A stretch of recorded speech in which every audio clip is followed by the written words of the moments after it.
Bonjour à tous, j'espère que vous allez excellemment bien. Aujourd'hui on se retrouve pour parler cyclisme, pour faire le débrief de la 6e étape de ce Tour de France. On partait de Mâcon pour aller à Dijon. Une étape très plate avec une seule difficulté en début de journée. Une étape qui passait dans les vignobles, étape qui a été pas passionnante, mais je m'attendais à tellement pire que ça reste quand même potable. Voilà, c'est pas la pire journée qu'on ait eue sur ce Tour de France. Bon, n'hésitez pas à vous abonner à la chaîne, à réagir dans les commentaires, à mettre un pouce bleu, à partager la vidéo sur les réseaux sociaux, notamment auprès de vos proches, si vous pensez que ça peut les intéresser. Dans les commentaires, n'hésitez pas à me dire qui vous a plu, qui vous a déçu. Quand vous vous abonnez à la chaîne, vous pouvez ajouter la petite cloche, comme ça vous êtes au courant des dernières vidéos qui sortent sur la chaîne. Si vous avez les moyens et que vous voulez soutenir mon travail, vous pouvez faire un super thanks et je remercie les gens qui le font. Et puis si vous voulez quand même soutenir mon travail, vous n'avez pas forcément envie de mettre de l'argent, eh bien c'est pas grave. Vous pouvez cliquer le plus rapidement possible sur les notifications, sur les miniatures des vidéos. Comme ça les vidéos sont mises en avant plus facilement par YouTube. Bon, pas de points... réalisation, parce que je pense que demain on va encore bien se marrer. Donc on passe au résumé de cette étape, numéro 6. Il s'est pas passé énormément de choses, ça aurait pu être pire, ça aurait pu être mieux aussi, on va pas se mentir. Mais je m'attendais tellement à un truc catastrophique que je dirais que bon voilà, je m'attendais à un truc vraiment catastrophique aujourd'hui. Donc, on commence tout de suite avec cette étape. Mats Pedersen bien au départ, malgré sa chute. Pas de fracture pour Mats Pedersen hier, qui a donc pu prendre le départ. Mais il y avait quand même une incertitude du côté de la Lidl Trek, mais il était bien à l'arrivée ce soir de cette journée. Au kilomètre 153, au col de Bois, eh bien, nous avons une attaque de Abrahamsson qui part avec Zingles, qui permet aux Norvégiens de prendre un point en plus du côté du classement de la montagne. Cette échappée qui comptera 1 minute d'avance à 142 km de l'arrivée, mais elle sera reprise juste avant le sprint intermédiaire, c'est-à-dire une dizaine de kilomètres après. Sprint intermédiaire remporté par Philipsen face à Girmay, Pedersen, Démare et Coquard. À 95 km de l'arrivée, la Lotto tente une bordure, notamment avec Deli Campenart. Cette bordure qui n'aboutira à rien, mais 15 km après, sur une tentative de la Visma Lease Bike, bordure, vous allez avoir toute l'équipe UAE lâchée, sauf Tadej Pogacar. Guillaume Martin également sera lâché. Ronnewagen, Cavendish se retrouve dans la mauvaise bordure, mais une dizaine de kilomètres après, tout rentre dans l'ordre. À 44 km de l'arrivée, une chute avec Abrahamsson. Pedersen est ralenti par cette chute, mais ne tombe pas. Et puis à 7 km de l'arrivée, Vandenberg, Bettiol et Rui Costa tombent avec Warren Barguil. Dans le final, nous avons des coureurs qui se relèvent, notamment Romain Bardet dans le sprint à l'arrivée. Alpecin emmène bien Jasper Philipsen, mais qui déclenche tardivement Jasper Philipsen et qui se fait devancer par Ronnewagen, qui se sert d'Arnaud Dely comme poisson pilote, tout simplement, pour cette étape. Et gros sprint de Girmay, qui était également dans la bonne roue, mais qui n'arrivera pas à déborder les coureurs devant lui, mais qui avait la bonne roue, encore une fois, Binyam Girmay. Pourtant, en solitaire dans le final, parce qu'on travaillait aussi pour Gerben Tyson, ça c'est vraiment un truc qu'il va falloir arrêter chez Intermarché. Girmay, il peut jouer le maillot vert, arrêtez d'aider de faire une équipe cassée en deux. Il faut aider Girmay, on a bien compris qu'il était costaud, qu'il pouvait rivaliser sur les sprints sur le plat, qu'arrêter de jouer avec Tyson. Tyson, on sent que c'est plus limité. Donc mettez toute l'équipe autour de Binyam Girmay. Il a des chances de ramener le maillot vert. Donc je pense que quand un coureur a des chances de ramener le maillot vert, que c'est en plus ce coureur qui a ramené la première victoire dans ta formation, tu pourrais lui mettre un petit peu plus de main d'œuvre autour de lui. Je parle maintenant de Girmay parce que j'en parle pas plus tard dans la vidéo. Je parle de d'autres coureurs. Voilà. Ah bah si, en plus j'en parle. Je dis une connerie. Oui, j'ai changé des trucs à la dernière minute. Donc si, je parle de Girmay. Donc voilà. On en parlera un petit peu plus tard dans la vidéo, pardon. Note de l'étape, j'ai mis 8 sur 20. C'était encore pas exceptionnel, mais on a quand même une tentative de coup de bordure. Donc, les bordures, ça apporte toujours du spectacle. J'aime bien les bordures. Voilà. Le sprint est pas mal. Il y a des choses à analyser et surtout on peut un peu plus les analyser parce que la réalisation est un peu meilleure. C'est pas encore exceptionnel, mais c'est quand même moins pire. Il n'y a pas une caméra en plein milieu dans un virage. Parce que pour tout vous dire, hier, pour savoir que c'était Sam Bennett qui a fait tomber Pedersen, il a fallu que je regarde la vidéo à 0,25 de vitesse sur YouTube. Et heureusement qu'il y avait la palette de Jackie Durand, qui a une caméra hélicoptère. Sauf que, parce qu'ils sont diffuseurs de la course, moi je suis pas diffuseur de la course, j'ai pas payé les droits pour diffuser la course, vu le prix, je suis pas prêt de les payer. Donc je me retrouve à avoir la caméra de réalisation classique et c'est très compliqué de voir ce qui se passe. Vraiment, encore une fois, les problèmes de réalisation. J'avais dit j'attaquais pas Anthony Forestier. C'est tentant quand même de temps en temps. Demain, je pense que je vais l'attaquer. Je reste soft aujourd'hui. Donc, note de l'étape 8 sur 20, parce que je m'attendais tellement en fait à une journée chiante que j'ai même envie de dire, les coups de bordure, la petite attaque d'Abrahamson, c'était presque mieux que prévu. La dernière heure de course, où il y avait quand même pas mal de tension, mais il y avait, voilà, on a roulé vite, ce qui fait que ça a peut-être aussi un petit peu abrégé les souffrances de ce côté-là. Mais encore une fois, moi je vais me répéter, mais il n'y a pas suffisamment de carottes pour les baroudeurs. Pour moi, le vrai problème actuellement, c'est déjà ton classement du maillot à poids pour les quatrièmes catégories qui n'est pas intéressant pour les grosses échappées. Et aussi, ton problème, c'est le fait qu'il n'y ait qu'un seul sprint intermédiaire et pas trois. Et moi, je pense qu'il faudrait revenir au système avec 3 sprints intermédiaires, parce que ça donnerait au moins des carottes aux baroudeurs également dans ce genre de situation. Et peut-être mettre beaucoup de points dans ce cas-là pour aussi animer les débuts de journée avec les équipes de sprinters. Ça pourrait être intéressant du côté des étapes, du côté du maillot vert. Peut-être donner autant de points dans les sprints intermédiaires qu'à la victoire à l'arrivée. Voilà. Faire que tu aies 2 ou 3 sprints intermédiaires, mais qui donnent autant de points que la victoire en fin d'étape sur une journée de plat. Donc ça pourrait intéresser les sprinters encore plus. Les sondages, du côté de cette journée, j'ai inversé les notes de l'étape et sondages. Du côté des sondages, 2 questions que je vous avais posées. La première, combien de coureurs seront dans l'échappée? 0, 25%. 1 à 2 coureurs, 36%. Au final, c'était dans ces 2 chiffres-là. 27% entre 3 et 4 coureurs. Et 5 coureurs au plus, 12%. Et quand même 12% qui étaient très... qui avaient vraiment envie qu'une grosse échappée parte. Pour vous, qui va gagner la 6e étape? J'espère Philipsen 51%, Mark Cavendish 19%, Jacobsen 4, Gerben Tyson 1 et un autre coureur 25%. Et bien donc c'est un autre coureur qui s'est imposé aujourd'hui. On regarde tout de suite le bilan des Bleus. Je vais faire assez vite du côté du bilan des Bleus parce que ça n'a encore pas été véritablement exceptionnel. Pour moi, le meilleur sprinter aujourd'hui sur cette étape, c'est Arnaud Démare. Il fait 7ème, donc ça reste correct. Mais bon, on attend quand même mieux d'un Arnaud Démare sur un Tour de France. Mais comme il a tellement peu sprinté depuis le début d'année que bon, on est obligé de se contenter de ça. Je trouve encore qu'il manque de confiance dans le final. Je trouve que c'est l'équipe qui est la plus en place, l'équipe française la plus en place dans l'arrivée. Mais il lui manque encore un peu de confiance. Tu sens que là, il n'est pas très loin des bonnes roues, hein. Il n'est pas très loin d'Arnaud Delis, de Renaud Vegan. Voilà, il ne manque pas grand-chose. Il a choisi en fait Alexander Kristoff. Sauf qu'Alexander Kristoff ne fait pas le sprint de l'année aujourd'hui. Donc c'est vrai que du côté d'Arnaud Démare, ça lui coûte cher dans le final.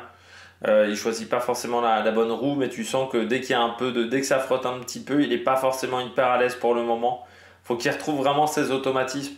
En fait, Arnaud Démare, c'est là où tu vois que les mauvais résultats de début de saison lui ont coûté très cher.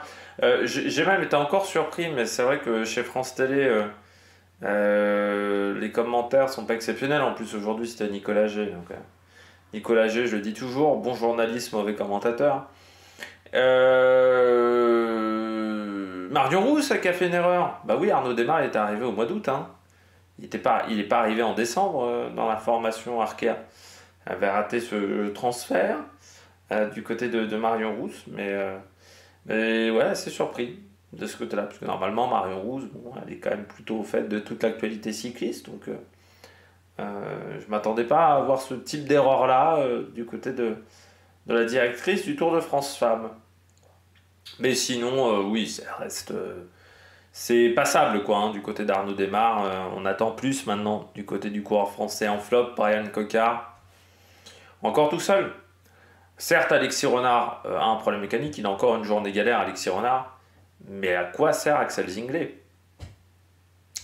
Hier, déjà, pour moi, on ne le voit pas protéger Cocard. Et bon, à part sauter au-dessus de Mats Pedersen, il n'a pas fait grand-chose. Là, encore aujourd'hui, je ne l'ai pas vu à côté de Brian Cocard. Alors, est-ce que c'est Brian Cocard qui n'a pas confiance en Zinglet? Est-ce que c'est Zinglet qui ne veut pas faire le travail pour Brian Cocard? Mais Cocard seul, il ne peut pas faire des merveilles. Donc, il lui manque un vrai poisson pilote. Et là, normalement, ça devrait être le travail d'Axel Zinglet. Enfin, il devrait y avoir 2 mecs autour de Cocard. 2 ou 3 mecs, même avec Pete Algart. Puis là, du côté de la Cofidis, on n'a pas réussi à se trouver parce que Pete Algart, il finit devant Brian Cocard. Il finit une place devant. C'est un peu comme Intermarché hier. C'est-à-dire qu'il y a eu un problème d'organisation autour de Brian Cocard. Mais bon, j'ai envie de dire, c'est un souci assez récurrent, hein, pour Brian, de ne pas avoir des trains exceptionnels autour de lui. Alors au départ, je pensais que moi, du côté de la Total Energy, c'était... du côté de Europcar, c'était de la faute de son équipe. Je pensais que c'était aussi le cas chez BNB Hotel. Je me pose de plus en plus la question, est-ce que Brian Cocard arrive véritablement à fédérer autour de lui? C'est peut-être pas si sûr, c'est peut-être là le problème. Pour Brian, c'est de réussir à fédérer autour de lui, parce qu'il a rarement des trains de qualité. Il faut le dire, hein, ça fait maintenant depuis 2015-2016 qu'il est chez les pros. Même avant, oui, non, ça fait 10 ans qu'il est chez les pros, Brian Cocard. C'est quand tu regardes bien sur ces 10 ans, il a rarement eu un train exceptionnel. L'organisation du train a souvent été problématique. Chez BNB, c'était problématique, hein. Donc est-ce que c'est pas dû à son caractère? Est-ce qu'il n'y a pas un truc qui manque au niveau leadership du côté de Brian Cocard? C'est une question que je me pose. Et puis je termine avec Bennett. Pas bien placé. Alors déjà, il s'est retrouvé seul, il n'y avait pas Nason avec lui. Et il a bouffé beaucoup de vent. Et ce qui fait qu'aux 350 mètres, il a arrêté les freins. Voilà.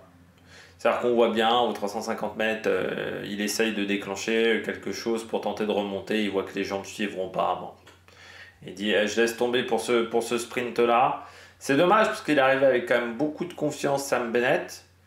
Et le premier jour, il est complètement fermé. Hier, il est enfermé et en plus, il fait tomber Pedersen. Là, aujourd'hui, il ne trouve pas la solution.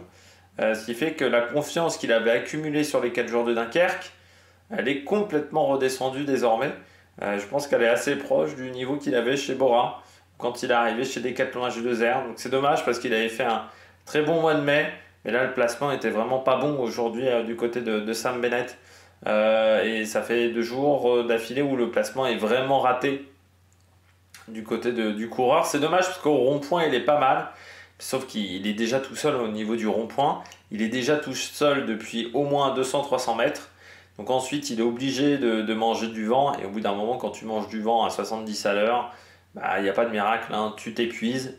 Et ensuite, ça devient très compliqué derrière. On passe tout de suite au coureur au top. Attaque de Marlou! Les coureurs au top, pour cette vidéo, je pense que cette vidéo va être plus courte que les autres. Parce que j'ai pas tant de choses à dire que ça. Je commence avec les coureurs au top. Renaud Vegan, il a fait la bonne idée de prendre Arnaud Dély comme poisson pilote.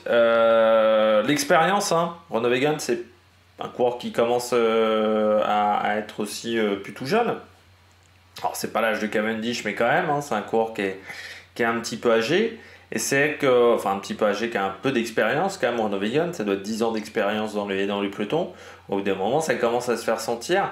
Et c'est avec Renaud Vegan, je parlais de Sam Bennett qui a perdu toute la confiance qu'il avait accumulée. Lui, Renaud Vegan, même s'il s'est fait enfermer à Turin, il fait quand même 5e. Donc voilà, il savait que les gens n'étaient pas si mal. Mais il lui manquait le timing. Et il a senti qu'il avait peut-être pas le train pour avoir le timing. Donc il s'est dit, aujourd'hui, vous m'emmenez au rond-point. Puis après le rond-point, je me débrouille. Donc son équipe a fait le job jusqu'au rond-point. Puis après au rond-point, les mecs se sont écartés. Et ensuite Groenewegen, après le rond-point, il s'est débrouillé seul. Et tiens, il y a Arnaud Delis. Il a pris la roue de Philipsen, mais en fait il a surtout pris la roue d'Arnaud Delis. Et là ensuite, c'est ce qu'on appelle l'aspiration.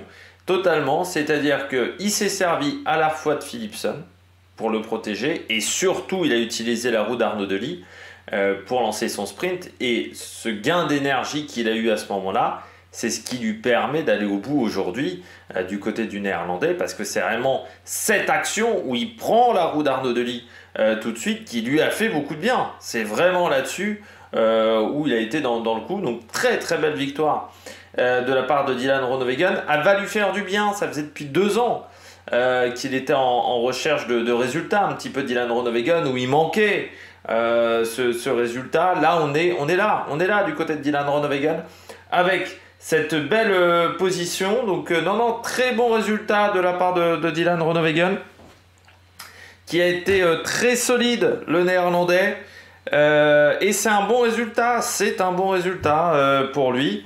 Et là on le voit, hein, Dylan Groenewegen, il y a vraiment une belle étape sur cette journée. Donc non, c'est très très bien de la part du néerlandais, et encore une fois ça va lui donner de la confiance. En plus là, pour une fois, Dylan Groenewegen, le sprint est régulier, mais vraiment totalement régulier. Il n'y a rien à dire du côté du sprint de Dylan Groenewegen. J'ai pas de soucis avec ce sprint là. Puis je trouve qu'il fait une très très belle journée. Très très belle journée, le néerlandais. Et pourtant il est dans la cassure, il arrive à revenir devant, et puis la stratégie était la bonne aujourd'hui, c'est-à-dire qu'il prend la roue d'un coureur qui est jeune, un petit peu impétueux, Arnaud Delis, donc qui lance un peu trop tôt. En plus il sait qu'il est face à un adversaire qui n'a pas forcément la meilleure structure autour de lui, et Arnaud Delis a lancé trop tôt. Mais bon, quand il déclenche, Groenewegen aujourd'hui, il déclenche totalement protégé de l'aspiration. C'est ce qui lui permet aussi de passer devant Jasper Philipsen. Et même par rapport à Girmay, parce qu'en fait, Girmay n'a pas utilisé Arnaud Delis. Il a fait un choix. Il a fait le choix d'aller côté balustrade et de ne pas aller côté extérieur avec Girmay. Et c'est ce qui fait la différence entre Groenewegen et Girmay sur ce sprint. C'est que Girmay il est obligé de slalomer, alors que Groenewegen, lui, il va au plus court à la fin sur la ligne droite. Donc c'est ce qui fait la différence. Mais beau sprint de Groenewegen, très, très intelligent. Mais c'est bien, c'est qu'aujourd'hui et hier, c'est 2 sprints pleins d'intelligence, et même la victoire de Girmay.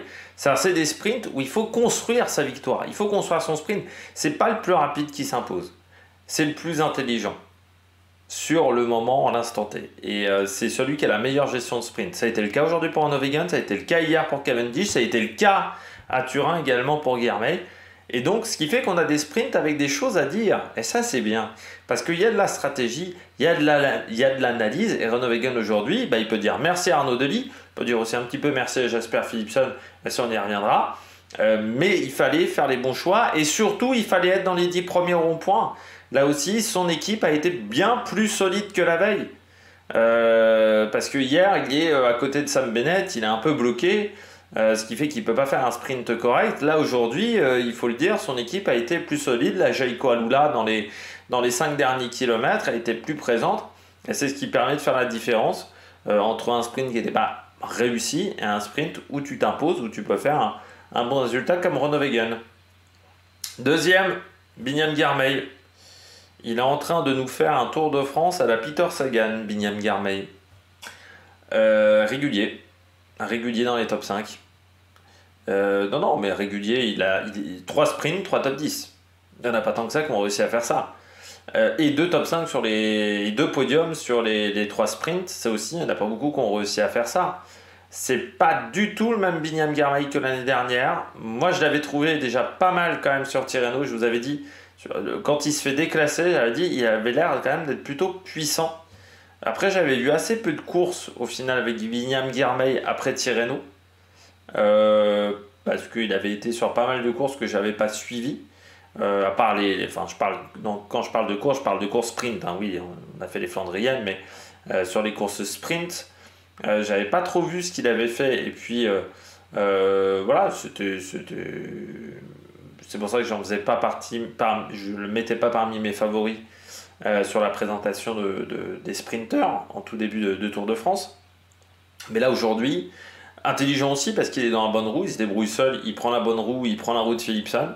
Il dit, bon voilà, c'est l'un des mecs les plus performants, je prends la roue de Philipsen. Le problème de Guilherme, c'est voilà, le choix. Il a fait comme à Turin, côté balustrade, sauf qu'à la différence de Turin, bah là ça a moins bien marché. Surtout comme Renaud Wegen a profité de l'aspiration d'Arnaud Delis, il ne peut pas revenir sur la fin, il est obligé en plus de contourner des coureurs.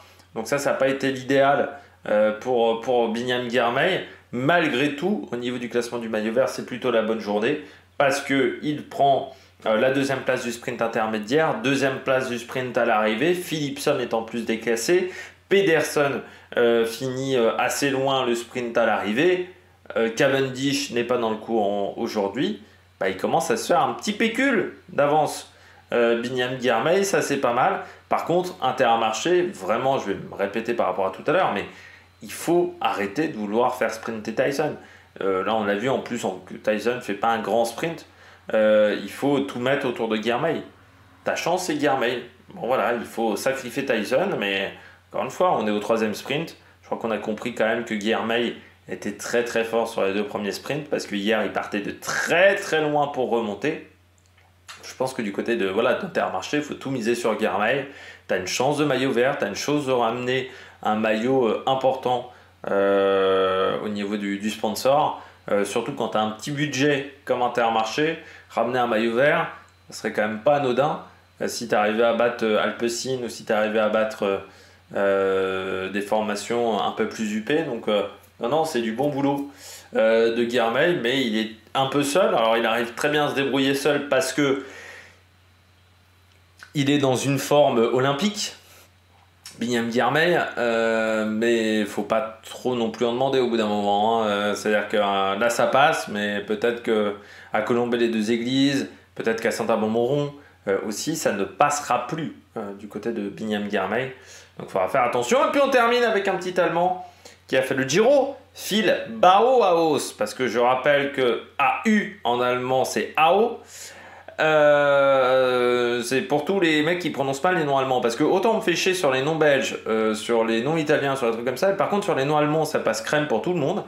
Les noms allemands, les trois quarts du temps c'est mal prononcé, c'est Kemna, beaucoup de gens prononcent Kamna, c'est Kemna parce qu'il y a umlaut sur le A, des trémas, voilà, parce qu'en français c'est des trémas, umlaut sur le A ça fait E, donc c'est Kemna, c'est Meder. Par exemple, Gino Mader, non, c'était Gino Meder, parce que c'est umlaut sur le A, et là c'est également pareil. Du côté de Lennart Kemna, et Bauhaus, c'est Bau, parce que AU, ça fait O. En plus, c'est l'un des premiers cours d'allemand. J'étais pas une fusée en allemand, mais j'étais pas une grosse Bertha en allemand, mais là ça je maîtrise. Je maîtrise Bauhaus. Du côté du coureur allemand, très bon dans le sprint, pas très bon dans le placement, il part tellement loin Bauhaus, mais en même temps l'un de ses poissons pilotes ça doit être Fred White. À part le voir tomber, on le voit pas beaucoup dans le peloton pour le moment, parce que qu'est-ce qui tombe Fred White aussi, hein. Là en 5-6 étapes on l'a plus souvent vu dans des chutes ou à l'arrière ou pris dans des cassures qu'à l'avant du peloton, et ce qui fait que Bauhaus, il se retrouve un peu seul dans le final, mais le sprint de Bauhaus, regardez-le, parce que les jambes sont excellentes. Donc quand le timing sera là, pour le coureur allemand, ça va être du solide. Lui, il passe un peu les bosses en plus, hein. Colombey-les-Deux-Églises, je pense que ça va pas lui faire peur. Par exemple, Saint-Amand-Montrond, il s'en était bien sorti du côté du Tour d'Italie à Andorra. Bon, ça va être, il va y avoir une grosse descente pour entrer sur Saint-Amand-Montrond, parce que je rappelle, Saint-Amand-Montrond, c'est une cuvette. C'est dans une cuvette, donc forcément on arrive par une descente. Et Bauhaus, ça pourrait être dangereux, parce que ça va être un sprint assez atypique, hein, le sprint de Saint-Amand-Montrond, parce qu'on va arriver très vite dans le dernier kilomètre. Et du côté de Bauhaus, là je trouve que le sprint est bon. Le problème, c'est le placement de Bauhaus. Il part de tellement loin. Je pense qu'il part au moins 12 ou 13 quand il lance son sprint. Et il finit 5. Donc, c'est pour vous dire que vraiment, le placement, avec un meilleur placement, il pouvait être dans le top 3 de cette étape très largement. On passe tout de suite au bonnet d'âne. Les bonnets d'âne de cette étape, on commence avec Fabio Jakobsen, le coureur de la DSM Firmenich Post-NL. Ça a été compliqué pour Jakobsen aujourd'hui. Pourtant, il y avait un beau collectif. C'est-à-dire que c'est ça qui est assez troublant du côté de la DSM. À part Romain Bardet et Warren Barguil qui n'ont pas participé au travail collectif, contrairement à la veille, là, il y avait quand même encore du monde autour de Fabio Jakobsen. Ils ont en plus, je pense, le bon timing, c'est-à-dire qu'ils ne sont pas trop tôt devant. Ils commencent à pointer le bout de leur nez, pas à l'avant, mais en deuxième rideau, à 1,7 km, 1,6 km. Avant ça, on ne les voit pas. Je trouve que là, à ce moment-là, il y a encore 4 coureurs devant Jakobsen. Je me dis, ça va être très bien. Et puis au niveau du rond-point, ils sont à l'intérieur dans le rond-point. Ils le prennent vraiment au plus court. Je pense qu'ils ont dû perdre un peu leur vitesse. Et surtout, je pense qu'à ce moment-là, ils se sont perdus avec Jakobsen. C'est-à-dire le train s'est complètement désagrégé. Et on passe d'une situation où tu étais en surnombre à une situation où tu appuies Jakobsen. Et on s'aperçoit qu'à la fin, il ne sprint même pas Jakobsen. Il finit très loin. Parce qu'en plus, il aime moyen frotter maintenant, Jakobsen. Depuis quand même sa chute autour de Pologne. Avant Jakobsen, c'était quand même quelqu'un qui allait au coude et qui n'hésitait pas à aller au contact. C'est vrai que maintenant Jakobsen a un peu plus de mal dans ce domaine-là. C'est pour ça qu'il gagne moins dans des sprints serrés. Il gagne quand même plus quand il a une jambe au-dessus de tout le monde que dans des sprints serrés. Jakobsen, et là c'est vrai que à 500 mètres DSM, c'est parti en lambeaux. Et c'est dommage parce qu'ils étaient encore 4. Donc tu avais quand même le moyen d'emmener parfaitement Jakobsen, ou vous étiez au moins 3. Donc tu étais dans une situation idéale, quoi. À 600 mètres à 3, normalement c'est tout droit vers la win pour la DSM. Sauf que ça s'est pas du tout enclenché correctement. Donc c'est dommage du côté de la DSM. Peut-être qu'on avait trop de monde trop tard dans le sprint. Vous savez, souvent je parle de timing, peut-être que là ils étaient en retard par rapport au timing et ça leur a coûté cher parce que Jakobsen s'est peut-être fait enfermer tout simplement du fait qu'il était trop loin dans la file par rapport à ses équipiers et que ça le plaçait aux alentours de la 30e place dans le peloton et qu'il n'avait pas été assez remonté par son équipe. Deuxième flop, la Uno X, Christophe. Là c'est l'inverse, on était trop tôt devant du côté d'Alexander Christophe, du côté de la Uno X. Ça se voit dès 2 km de l'arrivée, il n'y a plus assez de main d'œuvre potentiellement pour aider Alexander Christophe.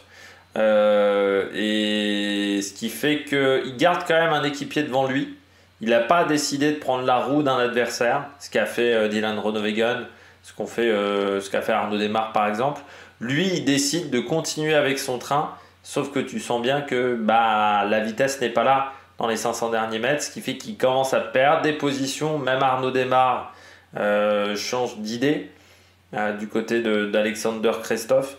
Et c'est dommage pour le Norvégien parce qu'il finit quand même dans le top 10, donc les jambes sont pas mal du côté du Norvégien. Mais là, vraiment, on était trop tôt devant. Et comme je dis toujours, un sprint, c'est une question de timing. Il faut avoir le bon rythme pour remporter un sprint. Et là, ça a été le gros problème pour Uno X. De ce côté-là, troisième flop, Cavendish. Tous les jours ne se ressemblent pas pour Cavendish. Ça avait commencé pas top avec du vomi sur la première étape. Ça s'est bien enchaîné ensuite sur l'étape numéro 5, mais sur cette étape numéro 6, pourtant on a refait à peu près la même chose, c'est-à-dire qu'on a eu à peu près la même idée, essayer de le mettre dans les 15-20 premières positions pendant la dernière heure et demie de course quasiment, où il était dans le top 30-40 du peloton, et puis dans les 25 derniers kilomètres il était dans les 15 premiers du côté de Cavendish. Mais ensuite, il en a manqué un petit peu du côté du coureur d'Astana. Peut-être une petite décompression aussi. Parce que c'est vrai qu'hier, il a quand même battu un record. Il se disait, est-ce que je vais le battre cette année Et c'est vrai que je pense qu'ils ont célébré chez Astana. Peut-être qu'on a un peu fêté ça avec de l'alcool, peut-être la fameuse bière des mecs de Visma Leasewijk. Mais peut-être que voilà, il a pas super bien dormi parce qu'il était excité, Cavendish, et que c'est pas toujours facile de se calmer dans ce genre de situation quand vous avez réussi peut-être le dernier objectif de votre carrière. Et du côté de Mark Cavendish, là aujourd'hui, on a senti que c'était plus compliqué, il manquait le timing. On voit que c'est Chessball au final qui fait le sprint, Mark Cavendish ne le fait pas. Enfin voilà, il y a eu des petits soucis pour le coureur britannique, le coureur de l'île de Man, ça s'est pas goupillé du tout comme il le souhaitait. J'espère par contre que sur les autres sprints, il arrivera à remettre la machine en route, hein, parce que c'est vrai qu'on peut se dire Cavendish qu'il a réussi son Tour de France, c'est vrai, mais on aimerait encore un autre résultat. Je pense que ça sera compliqué du côté de Colombey des Deux Églises.